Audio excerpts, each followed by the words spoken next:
the most important pitch of my life.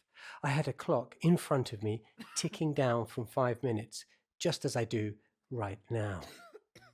But there was a look of utter panic on my face and total confusion in the faces of the investors in front of me. But what was going to save me that day was not my business plan, nor was it my carefully prepared slides. No, it was something else. In fact, that day I was going to learn the most important lesson that I've ever learned in many years of teaching and researching and advising on communication. It's something that I rather modestly call the force. Now, you may have noticed from my accent that I'm English, but I'm also half Spanish. And one of my earliest and most vivid memories of growing up is of standing in my Spanish grandfather's study in Madrid. I never met him. Unfortunately, he died before I was born. Baldomero Sanchez Cuenca was his name. But he was clearly both a brilliant man and somewhat eccentric too. He was interested in insects and allergies and many other things too. But he also had one obsession. Because you see, that study was surrounded by books from floor to ceiling, all 4 walls. But what made it really special is that they weren't different books. They were all the same book. This book. You can probably guess which book I'm talking about from the image of the knight charging towards a windmill because he thinks it's a giant. Of course, I'm talking about Don Quixote, the great Spanish novel. For many people, perhaps the greatest novel ever written. Well, for my grandfather, this book was something very special. In fact, he collected editions in just about every language you can think of, in Turkish, in Arabic, in Finnish, in Japanese. And these were rare and valuable first editions.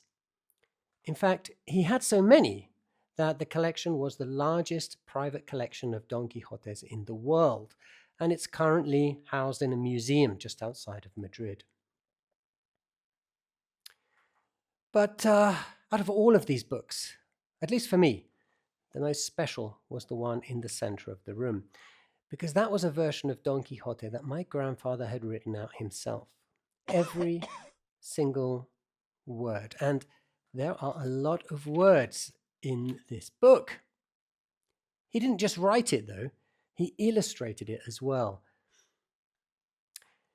Now, as a doctor, he diagnosed himself with a terminal illness, and he decided to dedicate the last months of his life to creating this masterpiece.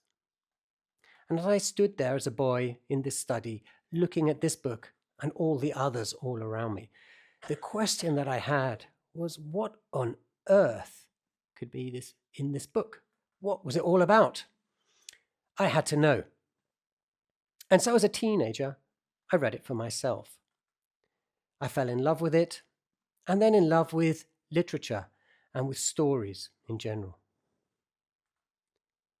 Many years later, I decided I wanted to create my own version of Don Quixote, except I wouldn't be handwriting it in the way that my grandfather had.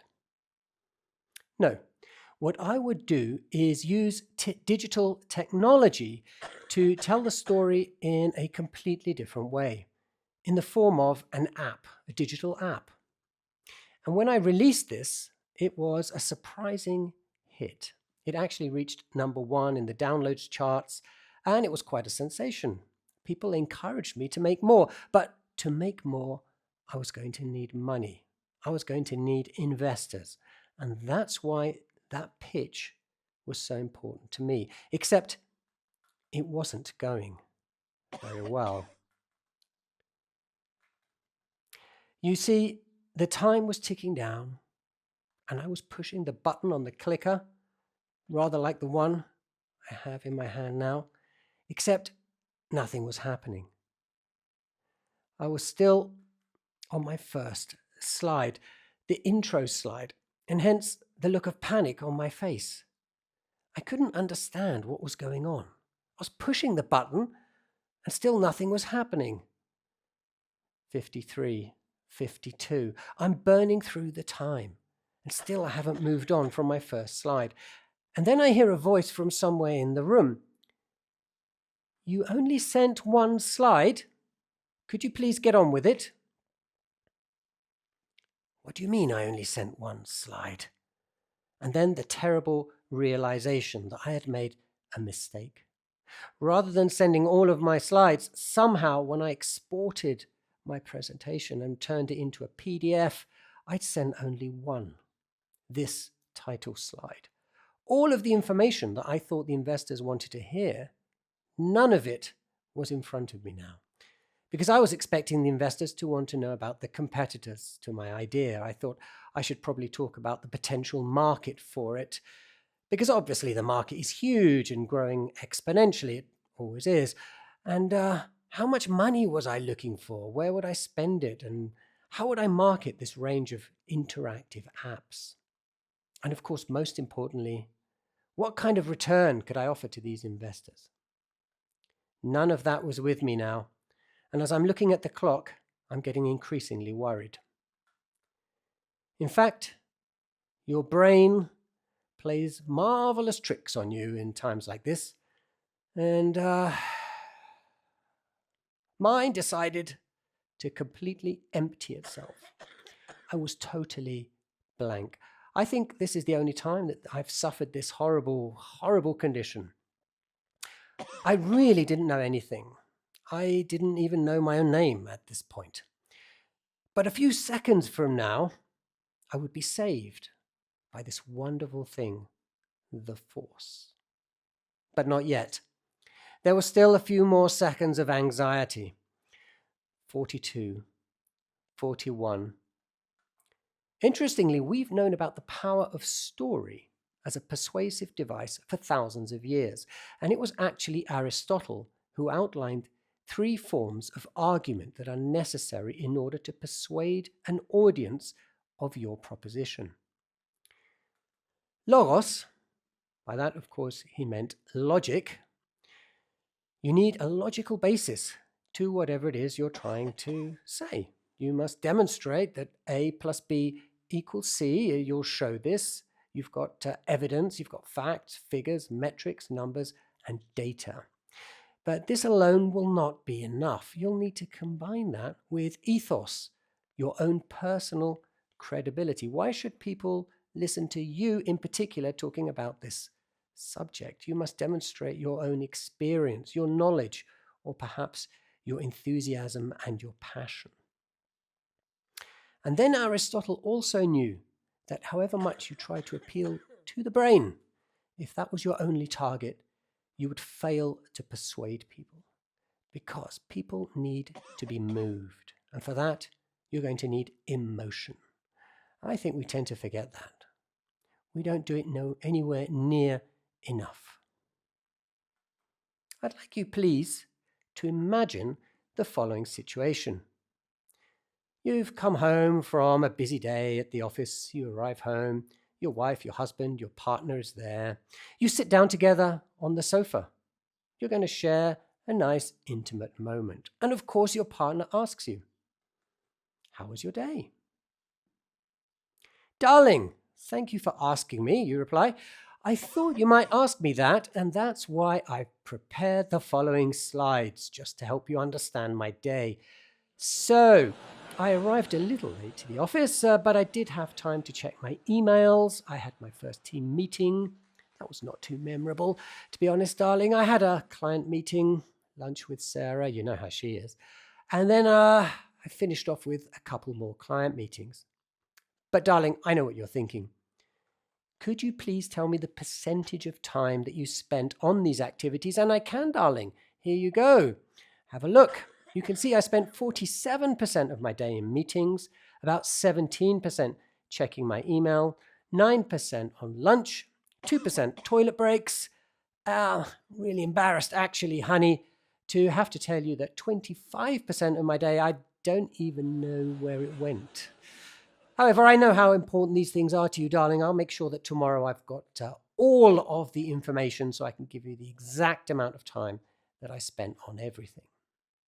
And of course, darling, you're also wondering, was this a productive day? And I can actually show you that it was here in terms of the number of emails that I've sent. It was slightly better than before, but I'm actually forecasting that towards the end of the week, I'm going to see a slight drop-off in productivity. Right, I hope this does sound absurd to you, and if not, perhaps we should talk a bit afterwards.